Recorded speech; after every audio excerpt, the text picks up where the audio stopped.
right. Hello, everybody. Welcome to the Surfrider Foundation Ventura County chapter meeting for May. My name is Bill Hickman. I'm the Surfrider Foundation Southern California Regional Manager. Before I turn it over to our speakers tonight, I wanted to go over a couple of quick housekeeping items. I'm going to mute everyone except for the speakers for the majority of the meeting. If you have any questions, please pop them into the chat box and we will address them at the end of each section. At the end of the meeting, I should be able to open up the mics for additional questions and some general discussion. So without further ado, let me turn it over to Laura Orgel, the Surfrider Ventura chapter chair, with her awesome hat. All right. Right. You're muted, Laura. Take it over. Thank you. So it is Cinco de Mayo. Super happy to be here. Hola, everyone. Thanks to Megan for loaning me the hat. I wanted to welcome everyone tonight to our virtual chapter meeting. I know it's been a challenge and we're so happy to still be here, and we're even happier to have Jim Hines here tonight. He is, I mean, if you don't get his newsletter yet, you need to sign up for his newsletter. This man is unstoppable. Massive passion for the environment and our wildlife, and he couldn't be, like, in my opinion, we couldn't have had a better speaker tonight, because he's going to tell you about all the things he has going on. Right now, I just wanted to give you our updates, and I wanted to thank the Coastal Grill at the Embassy Suites here in Mandalay Beach, our ocean-friendly restaurant, for providing the Cinco de Mayo Taco Tuesday tacos that I have here, that Cassie so generously posted on our Instagram and Facebook. And in my contract, unfortunately, there is no Tequila Tuesday, so that's out. But Taco Tuesday for sure, and so happy to be here tonight. One of the things that I wanted to mention, it's Giving Tuesday also, besides Taco Tuesday. And Cassie, again, what would I do without Cassie? I have no idea, has put up our information on our social media for Giving Tuesday. It's 6:37. It's not too late to give to the Surfrider Foundation. If you choose to, that would be amazing. One of our other updates is that because we're virtual, on May the 16th, we're having an ocean-friendly garden demonstration, live stream, Instagram. The event is posted on our Facebook page if you want to tune in. Saturday, May 16th, 11 o'clock. It's about an hour-long demonstration on how to build an ocean-friendly garden. It's springtime. It's really nice weather, and if you're bored and you're physically distancing from everybody, it's actually the perfect thing to do. So it's again, May 16th, and it's on Instagram. It's a live stream from 11 to around 12 o'clock in the afternoon. So we've chosen this month to shine a spotlight on the people in our Surfrider community that have gone above and beyond, uh, our local heroes. They're part of the front lines, they're essential workers, they're moving, they're allowing us to still continue to live, shed away. So if you have a local hero in our Surfrider community that you would like to give a shout out to, that information on how to get that, with the person's permission, their information to us so we can give them a shout out on our social media, is in our newsletter. And if you're not signed up for our newsletter already, you can find it on our Facebook page, and you can find it on our website. It's automatically uploaded. So we obviously want to make sure that we don't forget the people that risk their health every single day for us, so that we can just make sure that our community gets better faster. We have a lot of local organizations that are still doing great work behind the scenes, like Jim from the Sierra Club. And also on our social media, we'll be highlighting some of those folks that really tirelessly work for our environment and our wildlife, and they just don't give up, besides our Surfrider community. And in our newsletter also, we have a climate change action alert. I would hope that you can check out the newsletter. You can find that out, as well as a survey from Cal State Channel Islands' Dan Reineman. He's talking about how surfers feel about beach access and restricted beach access in this type of climate with the pandemic. So that survey is active. There's a link to it in our newsletter if you subscribe to the newsletter, like I said, or if you need to check our website or our Facebook page, you can also download it. Thank you, Sadie, for doing that for us. There are emergency repairs along the promenade in Ventura beginning May 1st. They found that there was quite a bit of erosion underneath the promenade, climate change. And that is one of the updates of, you're gonna see that going on for quite a while. For our June chapter meeting, we have the Surfrider Foundation co-founder, Glenn Henning, happens to be a neighbor of mine. Awesome. He's going to be our guest speaker for our June 2nd chapter meeting. It will also, I'm 99.9% sure it'll be a Zoom meeting as well. And he will talk about how the foundation was created and how he wants to inspire surfers and our Surfrider community here in Ventura County, and how we can do our best to contribute in these difficult and restricted times and still be a steward of the ocean. I think that's it. I think those are my updates. I see a lot of our EC is checked in already today. So thank you so much for everyone for hanging in there and staying virtual. And thank you again to Megan for my sombrero. And I would love to just introduce Jim Hines. He has done so much for our wildlife and our environment over the years. Like I said, I get his newsletter and I don't even know how, it's just one person that actually is so involved. So I would love to introduce Jim Hines. Thank you very much. Thank you very much, Laura. Can you hear me? Yes. Good. Thank you very much, Laura. And I really appreciate the honor of being able to speak to the Surfrider Foundation of Ventura County. And thank you, Bill Hickman, for working out the technical details for uneducated people like myself so that I can take part with you tonight instead of a face-to-face meeting. I have a great deal of admiration for the work of the Surfrider Foundation here in our county. I admire your work at Ormond Beach, your plastic-free Ventura, and certainly your managed retreat program at the Ventura Fairgrounds, the beach, and also a project that's very dear to me that I hope to live to see the fruition is the work to remove Matilla Hall Dam, and a big thank you to Paul Jenkins for his efforts on behalf of Surfrider and Matilla Hall Coalition to remove that. I grew up with that dam and I hope to live to see it come down, Deadbeat Dam. So anyway, I'd like to take you on a little journey of my work at the Sierra Club, but I'd like to give you a little history of the Sierra Club.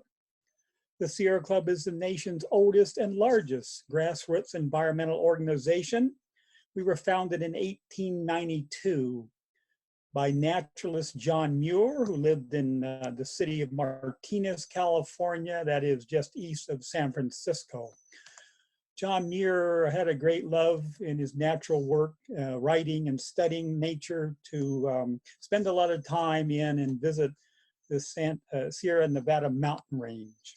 And he would often take his colleagues in the scientific world, plus his friends and family members, to spend time on outings, both enjoying the great beauty of the Sierra Nevadas and doing scientific studies.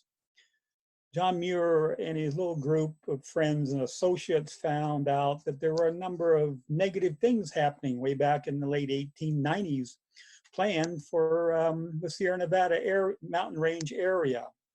And they were concerned enough that he called his little group the Sierra Club.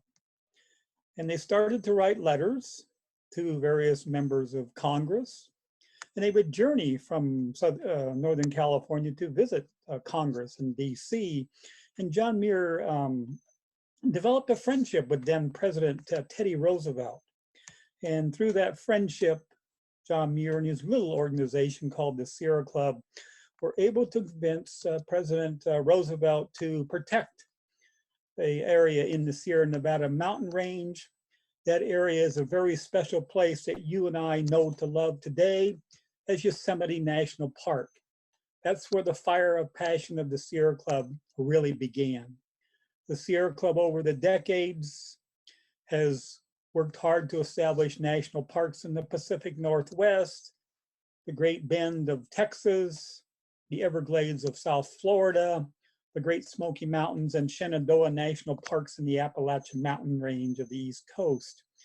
The Sierra Club has worked diligently over the years to stop timber harvesting, protect wildlife, protect rivers, protect the clean air, and a host of other issues that we worked on then and unfortunately are still current today, with some added add-ons such as climate change, sea level rise, and fossil fuel massive destroying of our environment, something not foreseen by John Muir in the late 1890s.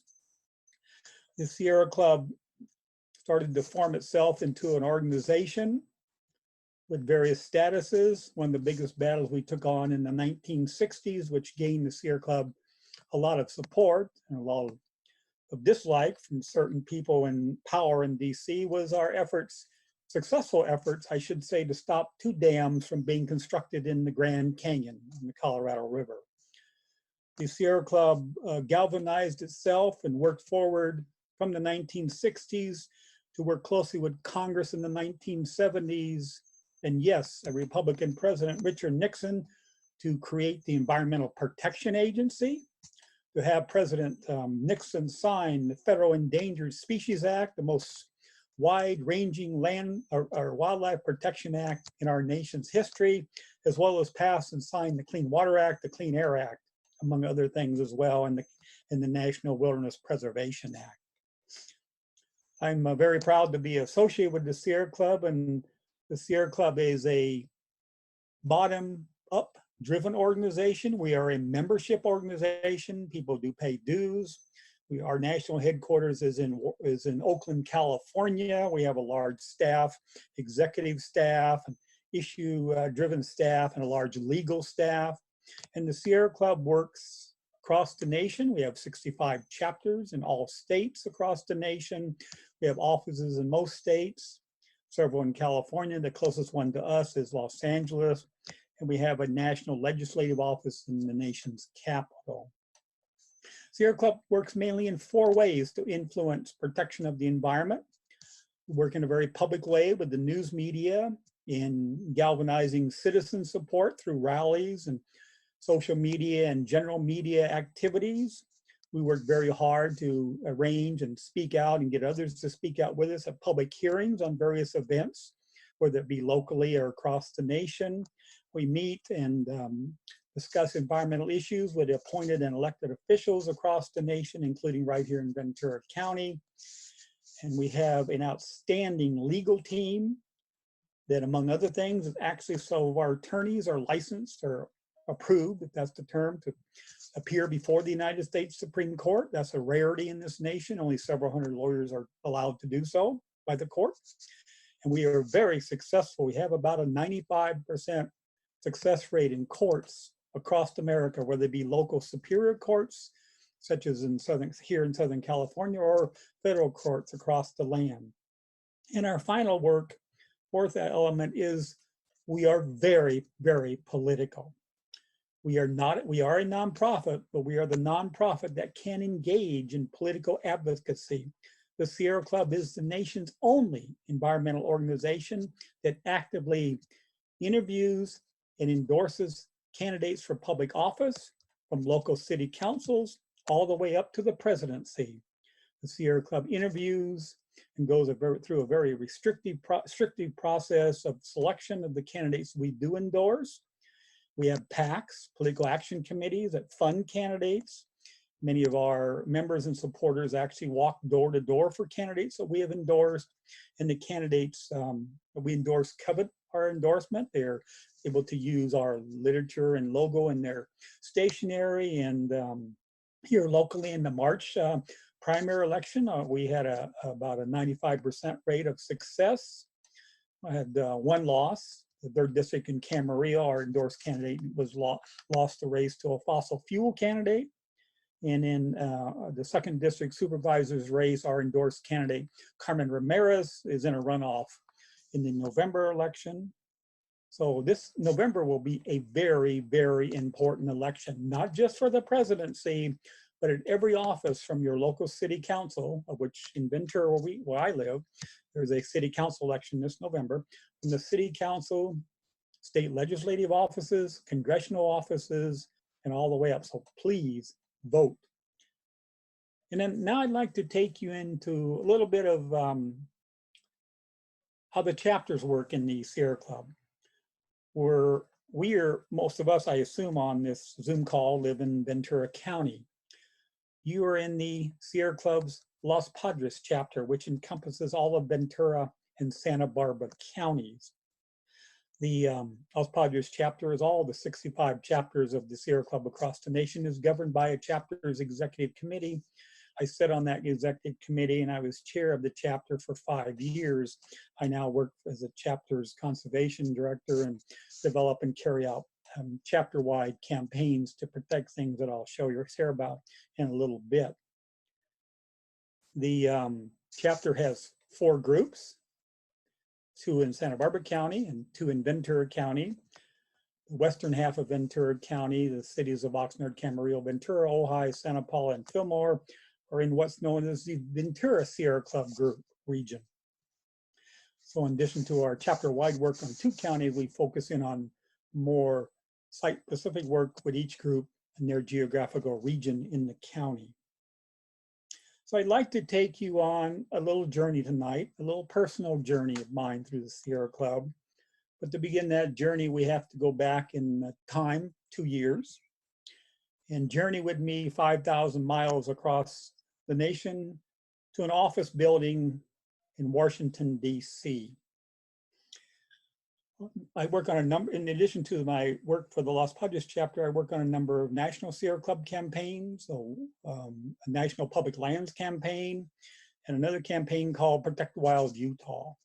The reason I was in Washington, D.C. in June of 2018 was a meeting on behalf of the Sierra Club's Protect Wild Utah campaign with then Interior Secretary Ryan Zinke, the president's first appointment as Interior Secretary. Mr. Zinke has since left office under scandal, and we have another person, David Bernhardt, in his place. But my meeting then with Secretary Zinke, by the way, just for information, Ryan Zinke lives in Santa Barbara, where I first met him a couple years before that, when he was appointed by the president, first appointed by the president. Anyway, my meeting with the secretary and several members of his executive staff that June afternoon in his office in DC, we actually used the conference room of his, next to his office. And when I went into the conference room, we gathered, of course, before everybody was coming in, and the secretary himself, I noticed on the wall, a large wall map. It had all of the states on the map west of the Mississippi River and including Alaska. There were bullseyes on this map, different sizes of bullseyes on different areas of these states. And I was there for what I didn't know to be the largest bullseye, which is what's known as the Colorado Plateau region. That is basically the north rim of the Grand Canyon up through southern Utah. But you might be interested to know that the second largest bullseye on that map was the Central Coast region of California. Federal lands in San Luis Obispo, Santa Barbara, and Ventura counties, and the federal waters offshore of those counties. And when I was leaving the room, I mentioned to a staffer, what's with the bullseyes on the map up there? And he said, well, those are our target areas that we who work in, and he praised, of course, the president, work to carry out the president's vision of a greater America, make America great again. And these are our areas that have been locked up for decades by liberals and the whole rationality. And the president and the secretary of Interior intend to unleash those areas of rules and regulations so that they can be mined, fracked, drilled, overgrazed, over-timbered, and anything else bad you can think of. And I said, well, you know, I actually live in one of those bullseyes. And he says, well, good for you. And I thought, oh, brother, we're in trouble. And anyway, I back to the hotel room. A couple of days later, I'm flying back to Southern California on the plane. And I'm thinking about all this. And I'm thinking, what a conversation to have but not an unbelievable one with the attitude of the administration. So I started thinking of ways that we in our chapter in Ventura and Santa Barbara County, since we're in the second bullseye of the administration, can do to stop, hopefully permanently, or at least slow down till we get better politics in DC, some of these things. So I continue my regular excursions, but not this year because of the coronavirus situation. I was scheduled to go to DC in March to lobby members of the House and Senate and the Department of Interior staffers and such, but I didn't go because the virus hit, and I'm not going to go this year at all. Hopefully we'll try again next spring, but I usually make about 4 trips or 5 trips a year to DC.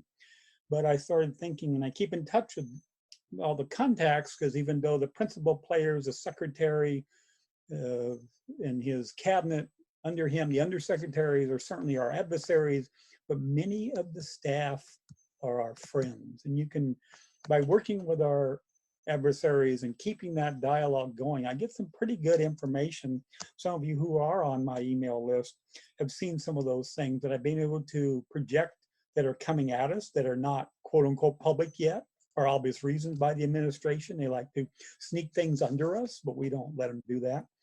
I started to look at what's our first priority in the Los Padres chapter region, and it is the Los Padres National Forest, which actually is a national forest that goes from Ventura County all the way up to Big Sur in Monterey County.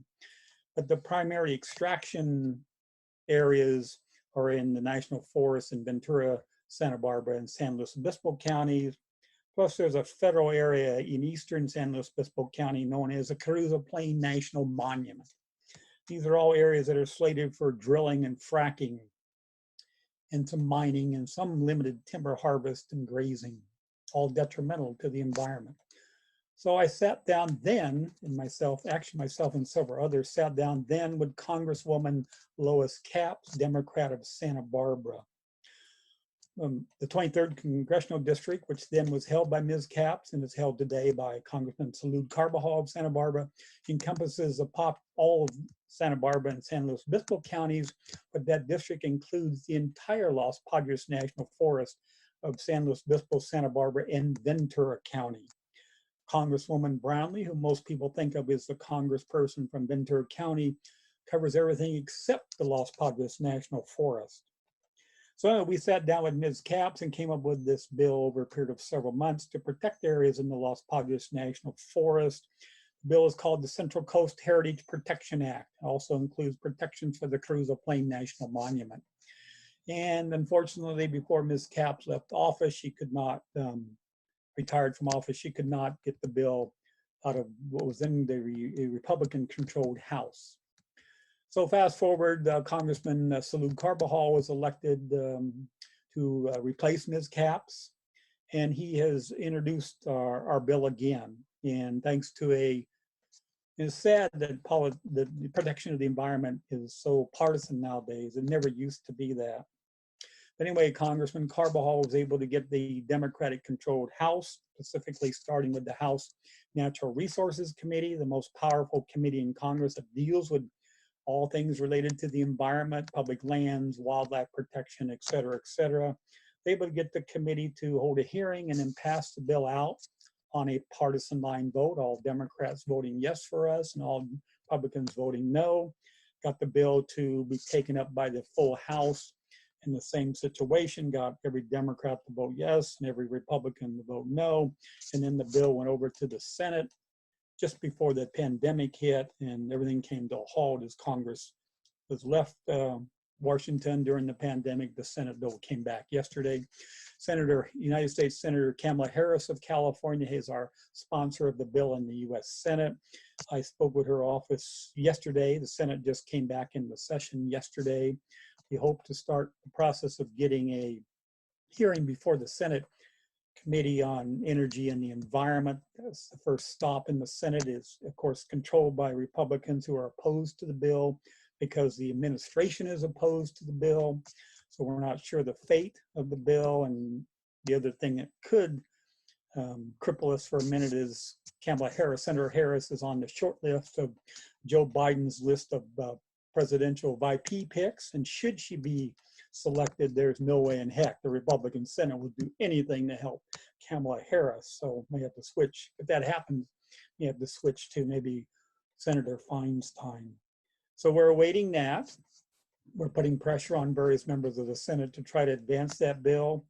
Another bill in Ventura County that suffered the same fate, got out of the House and stuck in the Senate, is something called the Rim of the Valley Corridor Protection Act. It's a bill by our great friend that we worked with for a long time to create Congressman Adam Schiff of San Gabriel. Congressman Schiff introduced our Rim of the Valley Corridor Protection Act earlier this year. It's an act that would set aside for protection 130,000 acres from the western edge of the San Gabriel Mountains in Los Angeles County across into Ventura County, the Upper Santa Clara River, across into the Simi Hills, Santa Susana Mountains, and over into the coastal Santa Monica Mountains. This would be managed by the United States National Park Service. It'll be the largest National Park Service site set aside for a protected natural wildlife corridor. It would also be open to passive outdoor recreation. That means hiking, biking, picnicking, etc. Also outdoor educational studies. We're working very closely with Congressman Schiff to find a Senate sponsor so that we can get the bill hopefully moving through the United States Senate as well. And then the other, I should give you the facts on the Central Coast Heritage Protection Act. It would set aside 150,000 acres of protected lands in the Los Padres National Forest of Ventura, Santa Barbara, and San Luis Obispo counties, and the Carrizo Plain National Monument of San Luis Obispo County. In Ventura County, where we are all, I'm assuming we're all in, it would protect Medilla Hall Creek as a national wild and scenic river. That designation would not go into effect until the dam is removed. And then the creek would be wild and free. And it also expands the existing Sespe Wilderness Area farther north. That's the largest wilderness area in the Los Padres National Forest. And it also designates, this is something that's very special to me, it designates, or expands, excuse me, the southern boundary of the existing Medilla Hall Canyon Wilderness Area over the ridge down into the federal lands in the Lake Casitas watershed area. Part of those lands in the bill were my family's ranch. My ancestors came to Ventura County in the 1840s and had a 40,000 acre ranch in the western end of the Ojai Valley that encompassed lands that are today part of Lake Casitas. I was actually born on my family's ranch at Lake Casitas before there was a Lake Casitas. The dam, recreation area, and the lake all came when I was about 6 years old. Anyway, the upper portion of our ranch land, which are now today owned by the United States Department of Interior as an open space and wildlife preserve, the land that I grew up on, the land that my father's buried on, and the land that I have passion and memories about and started my fire of wanting to help protect our natural world, will be protected forever, with an asterisk that I'll share with you about a little bit later. And I also looked at the other areas in the bullseye, and it's the federal waters offshore of Ventura, Santa Barbara, and San Luis Obispo counties, primarily the Santa Barbara Channel between the two counties, Santa Barbara and Ventura, and the Channel Islands National Park. The administration's been working on a plan for about a year now to open up all unleased federal tracts in the Gulf of Mexico, off of Washington State, off of Alaska, and in the Santa Barbara Channel off our coast. There are about, if I remember right, 70 unleased tracts. Tract is 1 square ocean mile. There are currently 15 oil rigs from about off the coast of Oxnard. These are all in federal waters, off the coast of Oxnard up to the Gaviota coast of Santa Barbara County. You see some of them from on shore when you go boating or whale watching through to the islands. Some of them are farther out beyond the islands. Those are grandfathered in when in 1980, the federal government created something called the Channel Islands National Marine Sanctuary. President Carter, when he signed that bill, grandfathered in those rigs I just mentioned. It says no more. And it stayed that way all these years. That's about to change. The president's, believe it or not, the National Marine Sanctuary System is not under the protection of the Department of Interior, or unprotection of the Department of Interior nowadays. It is under the control of the United States Department of Commerce, the Secretary of Commerce specifically, whose job it is to promote industry, development, land, mining, drilling, etc. That's their job. So anyway, we are very, very concerned. I've been monitoring that. The Department of Interior actually issues the leases through something called the Bureau of Ocean Energy Management, whose office for the Santa Barbara Channel is in Camarillo, California. The auction bidding for the offshore leases started May 1. At this moment, they don't include the channel. They're starting in the Gulf Coast area. The President's very committed to that. But they're going to be here by October. But we hope to have some public hearings here. There's been resistance by the administration to do that. I have specifically asked the Secretary of Interior to have 2 day-long public hearings, one in Ventura area, one in the Santa Barbara area, so citizens can come in the daytime if we're back to working now, or in the evening. We'll see how all this plays out with the pandemic stay-at-home orders when that happens. And the secretary has not made a commitment to that. When they put out the draft report 2 years ago, I then asked then Secretary Zinke to do the same thing. And he said, well, we'll probably have a hearing out there with you.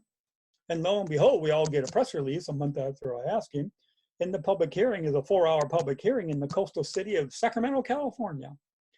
Well, we galvanized busloads of people and everything and geared up there.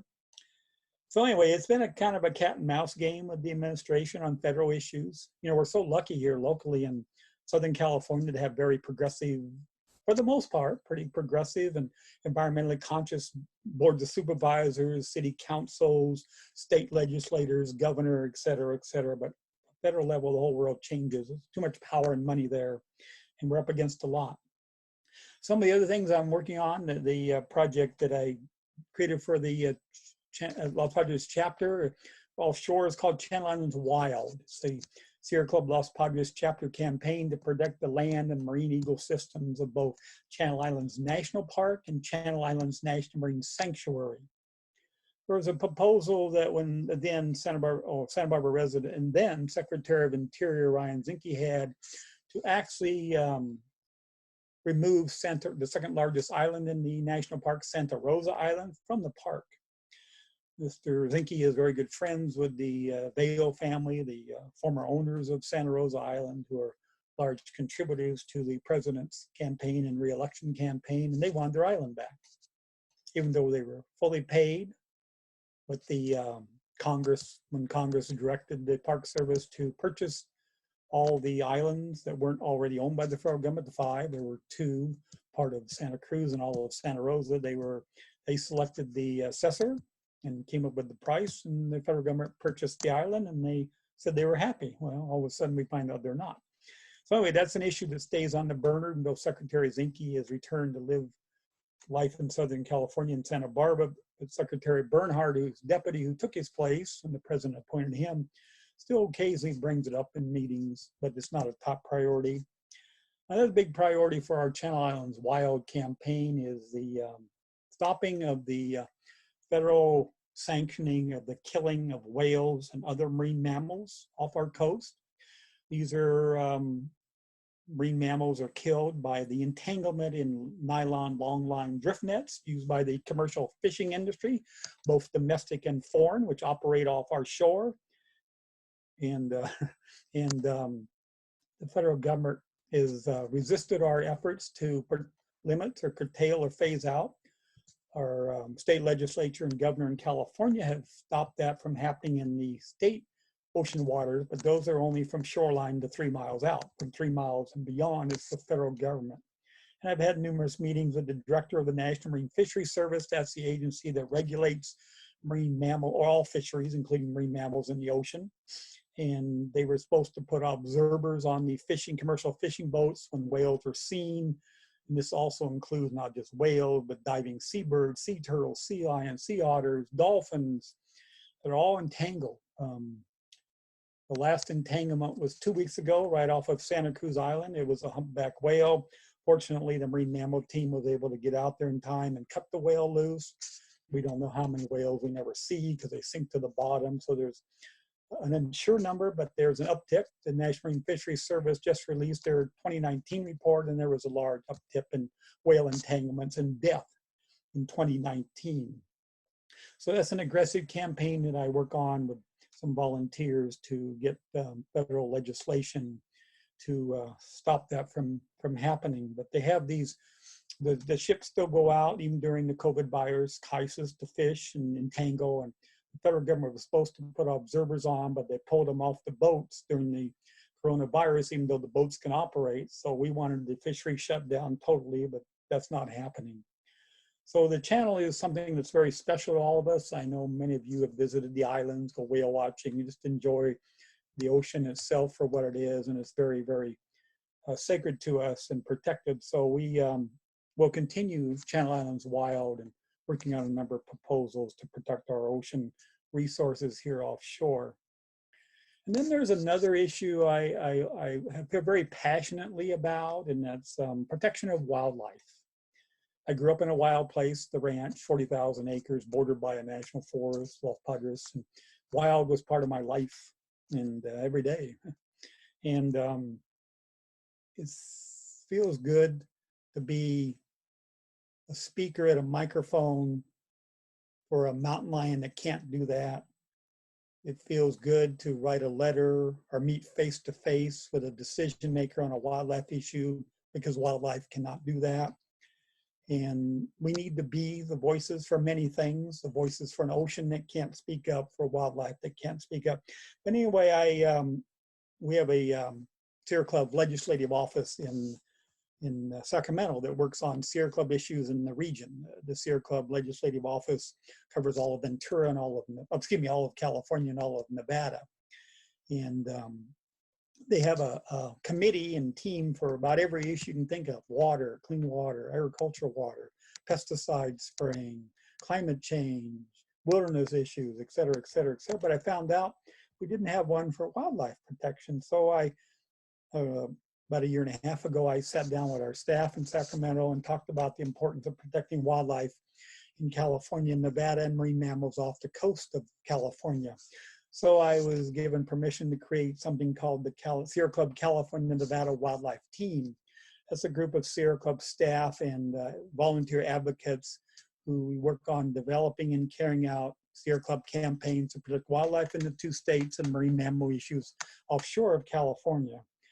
We work to protect bighorn sheep in the Nevada desert, martins, a small mammal, endangered martins in the Sierra Nevadas.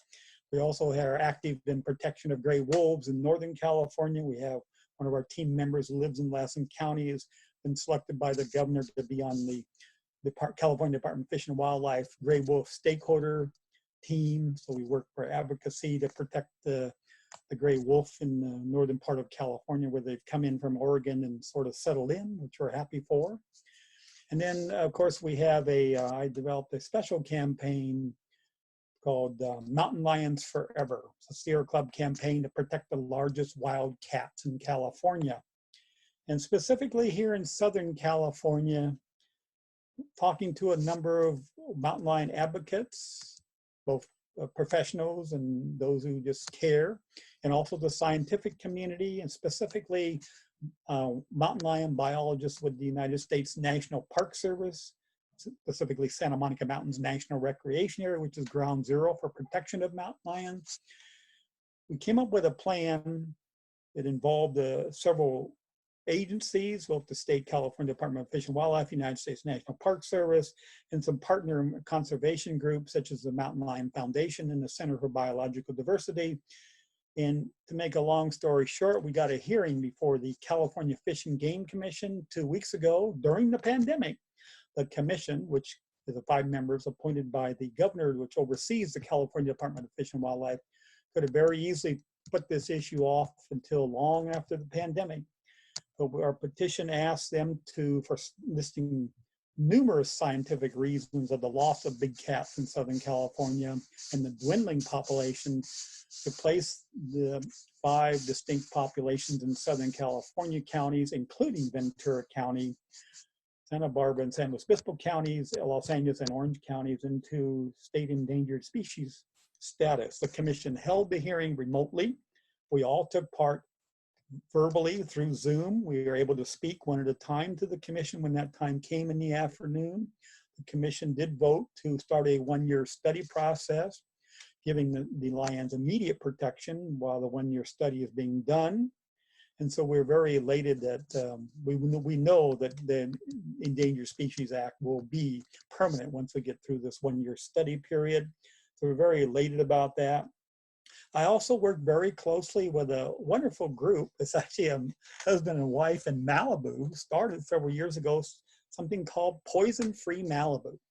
That is getting a ban on the use of wildlife killing rodenticides. These are rat poisons that are sold and used like decon every day in garden centers and hardware stores, and used by groundskeepers and golf courses, etc., to poison rodents.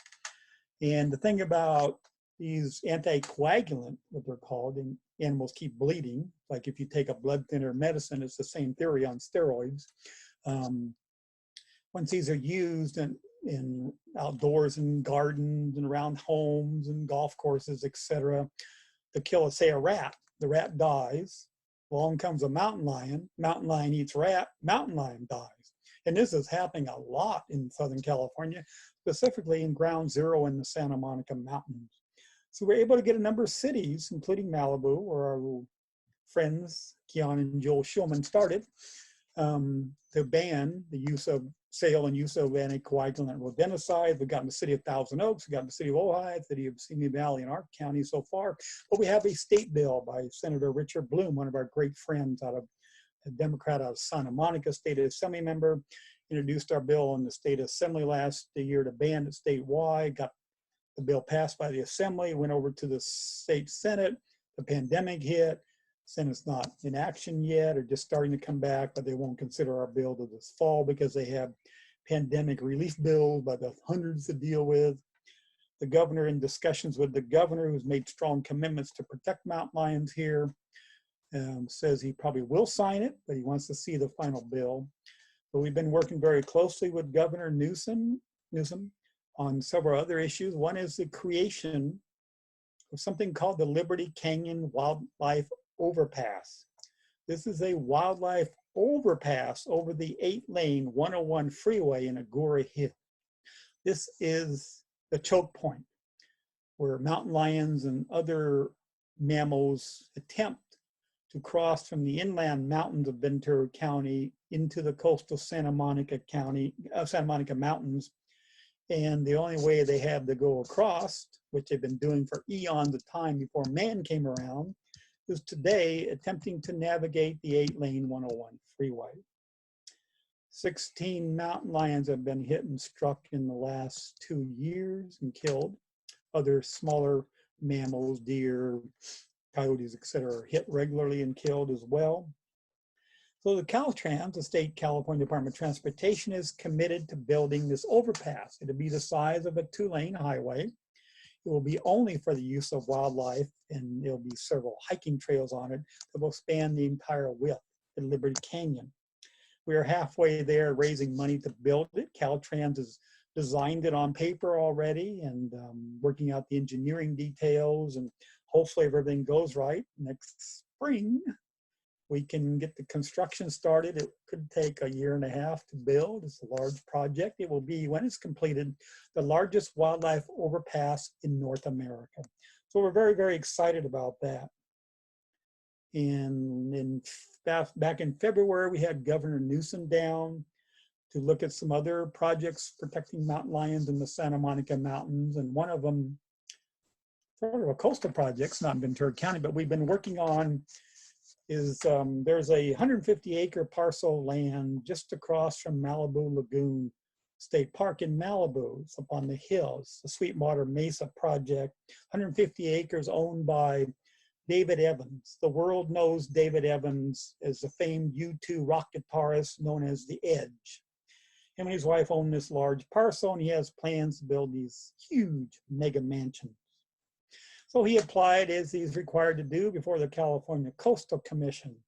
So we chased Mr. Evans around the Coastal Commission meetings for almost 2 years. The Coastal Commission ultimately approved his project. The Sierra Club went to court, and we won in LA Superior Court. It's in LA County.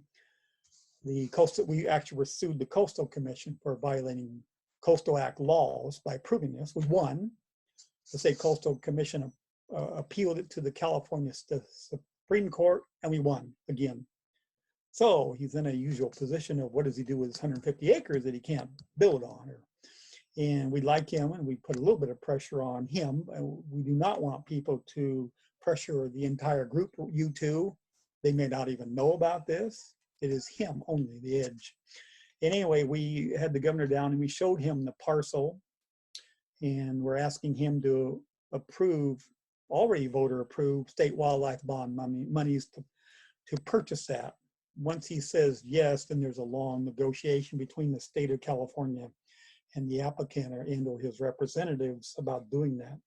We would hope, being a very famous person, he could go down in history and donate it, and we would actually have his name put on a sign there. And what great publicity, positive publicity. But anyway, we'll see how that all turns out. And then, it's often when I'm working on something in DC or talking to somebody in DC with the example of the wall map of looking at going there for one thing, Protect Wild Utah, and finding out something that's happening in my neighborhood, Central Coast area.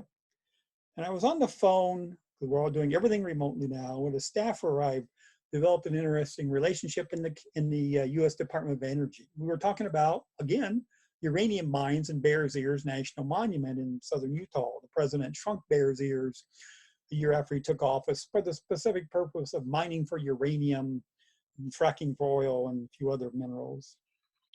And we were talking about the president had a task force started a year ago to develop plans to open up lands across the western United States for uranium mining. And anyway, the task force, I'd kind of forgotten about it, but the task force report was done a couple of weeks ago.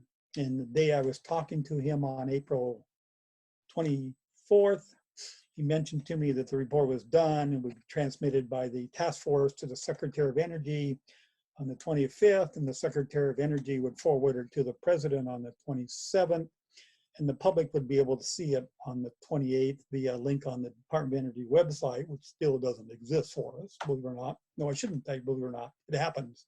This administration is very sneaky. Anyway, we were chatting about this, and he kept saying, we focused on the big areas. The north rim of the Grand Canyon is very public by the administration for mining for uranium. We have a Grand Canyon Protection Act bill in Congress by our great friend, Congressman Raul Grijalva of Northern Arizona, chair of the House Natural Resources Committee, and then also the areas in the southern Utah area. But he kept saying federal lands across the way, federal lands across. I said, do you know anything about? I get to thinking back in the 1970s, there was a uranium mine on the ranch, above the ranch in federal lands on a ridge called Superior Ridge in Los Padres National Forest, 8 miles as a crow flies from Lake Casitas. There was such public outcry that time in the Ojai Valley, mostly, of course, for obvious reasons, but Lake Casitas water uses as well, which includes half the city of Ventura as well. Western half over to Seward Avenue gets their direct water from Lake Casitas and some wells pumped in the Ventura River. Anyway, we got enough people riled up that we got the then Congressman Robert Lagomasino to pass a bill in Congress, and the president signed to withdraw those areas from mining. But the president's task force has outlined a number of ways the president can use to overturn congressional designations in that report, I've been told. And so anyway, I said, do you know anything about the Los Padres National Forest in California, in Southern Cali? I said, no, I don't really know where that is. I don't know where the Ojai Valley. Oh, I've heard of Santa Barbara. I was talking to him about name. And he said, in the draft maps, the Southern Los Padres National Forest is in that draft map. But he says, I was staffed to the task force, but then I transferred to another department in energy, which works in the greater Colorado Plateau area. So he didn't know if the final report held our maps for the area above Lake Casitas and several other spots in the southern Los Padres National Forest in Ventura County. So we're waiting to try to get maps and such as that. But it's been an interesting process. We've got a whole activist group in Ojai, the Ojai City Council and the mayor have been working with me. The Congressman Carbajal, who represents the Los Padres National Forest in Congress, has been working with me to try to get the report too out of energy. I've spoken to the mayor of the city of Ventura only to apprise him because the city does get part of its water from Lake Casitas. The mayor also, Matt Levere, is going to be the next county supervisor in January for District 1, which includes all of the Ojai Valley as well as the city of Ventura. So it'll be his problem if it still exists. We'll have to stop it before then. So anyway, that's been kind of one of the hot issues that I tripped on by talking about Utah. So anyway, I think I've taken up a lot of your time, but I do want to, I painted a very, maybe a very apocalyptic picture of what we're entering into in the last couple years and maybe entering into in the future. The Sierra Club does have a long history of winning battles, but we also have had some losses, both locally and across the nation, winning here locally and across the nation. But we also do, and I want to share a positive light with you as we sort of end, is that we do a lot of outdoors. Hiking, and our chapter newspaper, the Condor Call, comes out every other month, lists not only the political and advocacy work our chapter is doing, but also we lead over 300 outings in the Los Padres chapter every year by our certified Sierra Club hike leaders.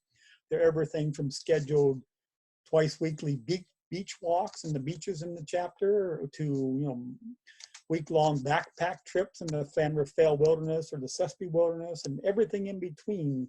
So our goal, as John years ago, our founder was to take people out into the wild, show them how wonderful it is, and then ask them to help us protect it. And that's what we still do every day here locally and across our nation, except during pandemic times. All of our face-to-face activities in the club, both socially and politically, are not happening, of course. So we want to engage people. We certainly urge you to engage and go on our hikes. Perhaps some of you have. I do know many of you are members personally, and I know some of you are advocates with us. And you can always look at the chapter website, or just Google Sierra Club Los Padres chapter, and it gives you all kinds of things, but it also has all the outings listed when we get back to doing so, hopefully safely and soon, but we'll see on that. So we try to do public outreach things in a very positive way. Our hikes and outings are open to everyone. You do not have to be a Sierra Club member. We'd like you to be, but you do not. And they're open to all.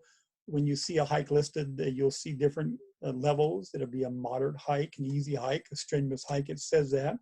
So if you have a family with young children, you can pick the appropriate hike. If you're a person who covers 30 miles a day, you can pick the appropriate backpack trip and stuff. So I want to see the time is. Yeah, that's great, Jim. You're a wealth of information. I mean, we could just listen forever. And my fondest memory of the Sierra Club is participating in the Wilderness Basics course down in San Diego. Multi-week course, going on a bunch of camping trips, and I just learned so much. I just have so much respect for Sierra Club and all you guys do. We do have a few questions in the chat. The first one is actually something I was going to ask. I've seen some news lately about renewed interest in the Chumash National Marine Sanctuary off Santa Barbara and San Luis Obispo. Can you touch on that briefly? Sure. That's a project we started 5 years ago. We have a magnificent existing sanctuary off the coast of Ventura and Santa Barbara counties, as I mentioned, Channel Islands National Marine Sanctuary. We have a large protected sanctuary from Santa Cruz, in federal waters, from Santa Cruz down to about San Simeon, called the Monterey Bay National Marine Sanctuary. There's a large gap between the two sanctuaries, and we have been working with a number of organizations, including the Chumash Nation, to create a protected area between those two, which would be known as the Chumash Heritage National Marine Sanctuary. from the Gaviota coast of Santa Barbara all the way up to San Simeon in San Luis Obispo counties. After 5 years, the federal government just this past week accepted the nomination. You have to fill out a bunch of forms that were filled out by a number of people and organizations, including the Chumash Nation. So the public comment opened yesterday for the public to weigh in. I was first told this when I was talking to somebody in the National Office of Marine Sanctuaries a week ago, and they said, you know, there'll be a public comment opening. So I prepared a little thing. You got it too, Bill, that said people could, after 12:01 a.m. on May 4th, we could start providing comments, in our case, supporting the creation of the sanctuary by the United States Department of Commerce. We're having trouble with the site. First of all, it didn't work for most of the day. And other people were getting kicked off, and the site then for a while went down. And so we're having challenges, but the comment period is open till the 1st of July, I believe. So anyway, we're going to keep trying. We're going to keep putting in comments, and we'll probably have some kind of a video meeting with the director of the National Office of Marine Sanctuaries. And this would protect those areas from future oil drilling operations. There are some rigs off of Vandenberg Air Force Base and farther out off of the Sea Ranch area in federal waters that would be grandfathered in, of course, so still there. And this will also give some fisheries management plans to stop the overfishing of certain marine species, and also add another level of protection to endangered marine mammals such as whales and sea otters as well. So we're very excited that we've gotten this far. I do think that was going to be a little bit of a hurdle because the Secretary of Commerce in the past has made a number of statements privately and publicly about doing away with existing sanctuaries that exist off the coast of the United States, including our own Channel Islands. When Interior Secretary Zinke was in office, he coveted getting a hold of the Channel Islands National Marine Sanctuary, which is not under his jurisdiction. It's under the Department Secretary of Commerce, even though the Secretary of Interior can issue oil drilling permits anywhere in federal waters except sanctuaries. He wanted to get control of the sanctuary so he could eliminate certain rules and regulations that prohibited new oil drilling operations. He then left office under scandal to come back home to Santa Barbara.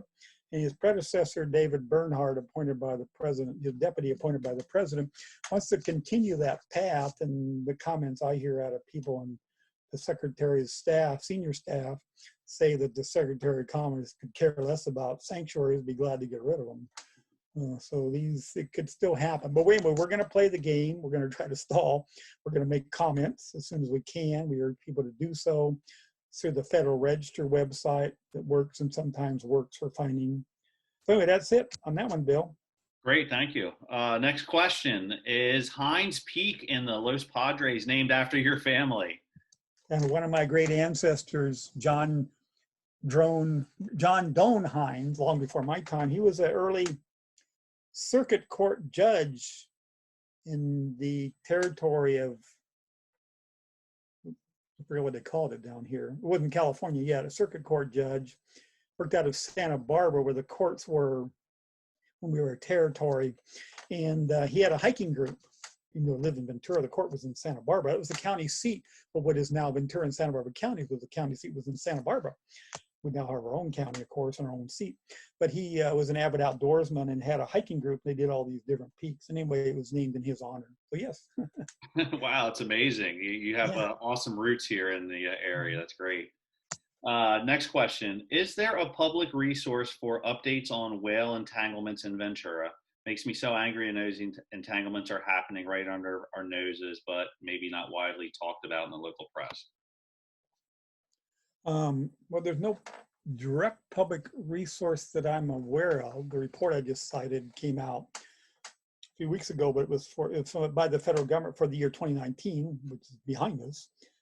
I do know, I believe the California Department of Fish and Wildlife may chart those, even though it's federal waters, they still have some jurisdiction of helping marine mammals when they're entangled. They're part of the entanglement team. The Marine Resources Division for this area, which is in Long Beach, the harbor in Long Beach, may have some statistics daily. The news media does a fairly decent job. They reported the one on off of Santa Cruz Island in April 16th, I think it was. It was reported a day or two after it happened. Somebody must have told them, but somehow word got out. But yeah, I know we're all very upset. I mean, it's something that's easily preventable, and we just have a struggle with it. So it's the best answer I can give. Gotcha. Thank you for that. And looks like Laura had 2 or 3 questions. So let me unmute her and I'll let her take over. Go ahead, Okay, Laura. Jim, you have my admiration. You are, like the most casual guy, would never know in a million years what's going on, behind the scenes with all your work. So one of my questions was, do you focus primarily on policy? It seems to me like that's like the connection Yes, that you have with Sierra Club. absolutely. Yes, it is. It's because that's where it all begins. It may not end in policy, it may end in court or something, but these are all actions. Everything I mentioned, whether it's the mountain lion action here locally by the state of California or federal action in DC, these are all actions by an elected and or appointed person or persons somewhere that are doing this. So we have to be advocates and go after policy, change it in a positive way, as examples I gave on the mountain lion protections and trying to stop some of the things here locally that the administration is attempting to do. And I mean, I'd much rather be out enjoying the beauty of my flower beds in bloom and hiking when it's safe after pandemic and doing fun things. But to do those fun things and enjoy those great places, we have to all be policy advocates, policy change for the positive. Yes. Do you find that sometimes you just have to wait for a change in the administration? Does something you realize that you're not going to move forward and be successful with something, so it goes to the back burner, and then you work on things you can actually move forward with until the administration changes, and then you bring something back? Or what's your strategy on that? All of the above, actually, but we cannot. The bottom line is we cannot wait for change in administration because there is no guarantee there will be a change in administration. Right. We all think, and this is something that I think we all get caught up in. We all live in progressive Southern California. We say, well, our elected leaders are great, which they are for the most part. But we're not the people who, I'm going to use this example, we are not the people that voted for Donald Trump. We never will. He knows that. He wants Oklahoma. He wants Alaska. He wants Idaho. He wants the Trump states that allowed him to win the election without the popular vote. That's all that counts to his campaign team. And that's the scary part, because he can do no wrong. So yes, do I think I'm beating my head against the wall? No, I do not think I'm. And people say, well, why do you bother meeting with your adversaries? Well, first of all, the facts of life are, of the 4 branches of government in Washington, D.C., our adversaries control 3. They control the White House, they control the United States Supreme Court, and they control the U.S. Senate. So they run the show. Our friends run 1, House of Representatives. So if I just talk to my friends all the time, and I'm more than happy to spend time thanking them and working on bills we think we might get through, but I need to know what my adversaries are doing. You honestly, you know what? I'm sorry that I'm taking up the time, but you remind me so much of Paul Jenkins. Honestly, your energy, your passion, your relentless, your tired, you're not tirelessness. But you too are such great inspiration and role models. So my other question was, you were talking about the corridor, the wildlife corridor at Liberty Canyon. You're talking about fundraising. Is there some place where is there a link or a website where we can contribute if we want to? Yes, you can, and everybody is welcome to contribute anything you can. We've gotten government grants and stuff, but you can go to the website of something called the Santa Monica Mountains Fund, F-U-N-D, Santa Monica Mountains Fund, and they coordinate fundraising events for a number of projects in the Santa Monica Mountains that benefit wildlife and ecosystem protection as well. And they have a special account. So if you write a check or however you do it, you have to specifically say, this is for the Liberty Canyon Wildlife Overpass, and it goes and stays in that account. So yes, the Santa Monica Mountains Fund, and they're headquartered in. We're gonna put that on our social media, Sure. Santa Monica Mountains Fund. Yeah, and they have a website, Facebook page. They're headquartered in Thousand Oaks, California. They're actually headquarters in the National Park Service building, headquarters in Thousand Oaks. Great organization. They have a 2-paid staff and lots of volunteers. So yes, please contribute to the Liberty Canyon Wildlife Overpass. The state of California gave $1.5 million to start the seed fund through something called the State Coastal Conservancy, which is an agency, a land acquisition arm of the State Coastal Commission. The commission, the land regulatory agency for the coast, the conservancy uses bond money and other funds to acquire and protect coastal related resources. I believe that they've given money to some of the projects related to the removal of Matilahall Dam because it's on a coastal river, upper Ventura River. They support Ormond Beach quite a bit too. Yes, absolutely. I think that's it. Bill, did you have? I don't have anything extra, but I'll go ahead and unmute everybody just in case anybody had a question and wasn't able to include it in the chat. So let's see if there's anything for Jim or Laura. Then we could just add a general discussion if anybody has anything else to add. Feel free to speak up.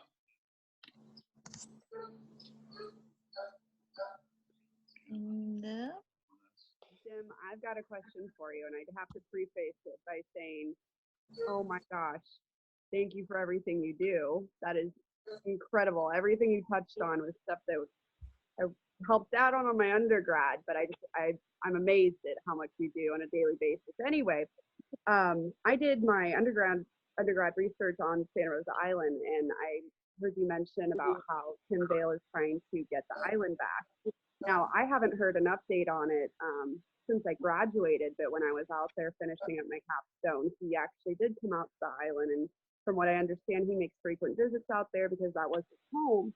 And I was wondering if you could elaborate on the status of that, if they're seriously considering, letting him take the island back. 'Cause that's, I would have an uproar about it personally, but I didn't think that was a serious thing that they were considering.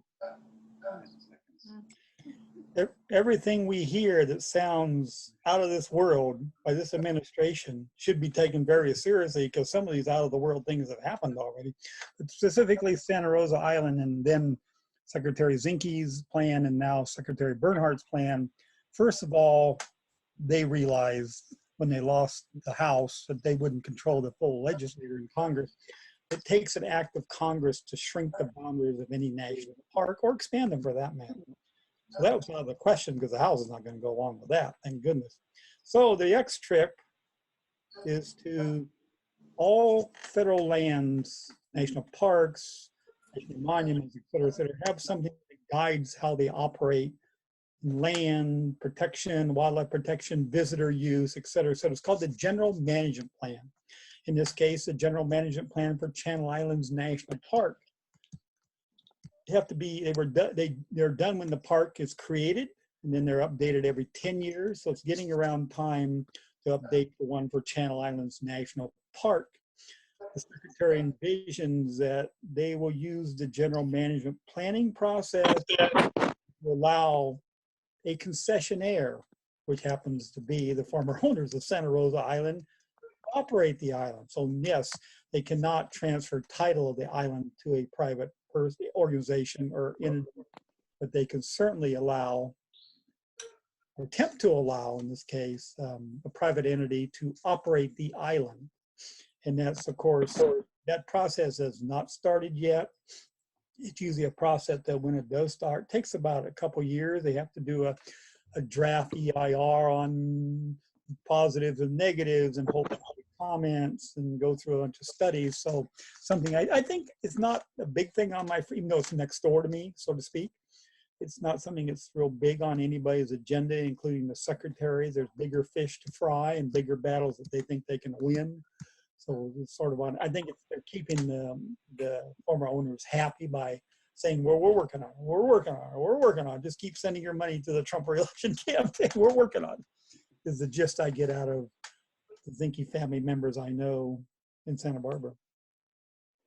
I had a question and I apologize, I forgot to ask it before, but can you do me a favor? Can you circle back to Congress member Schiff and the San Gabriel land project? Mhm. Can you say that fast one more time, please? Sure. Yes, Congressman Schiff put together a bill myself and a group of others worked on called the Rim of the Valley Corridor Protection Act.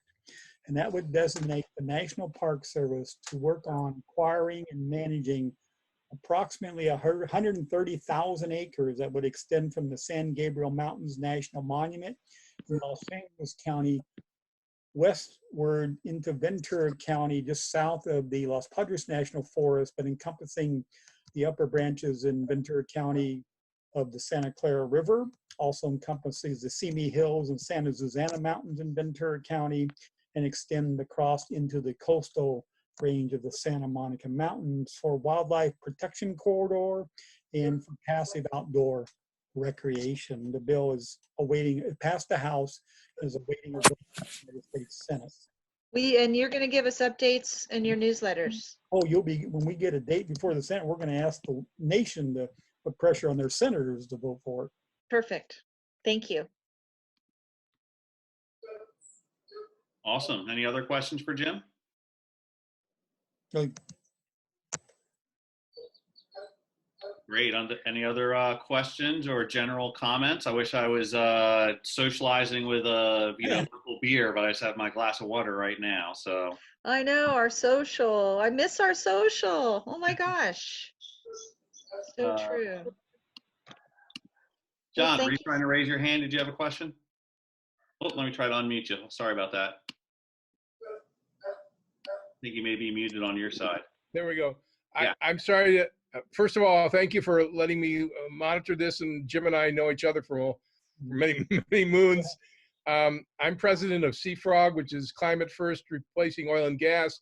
And I just wanted to make an offer.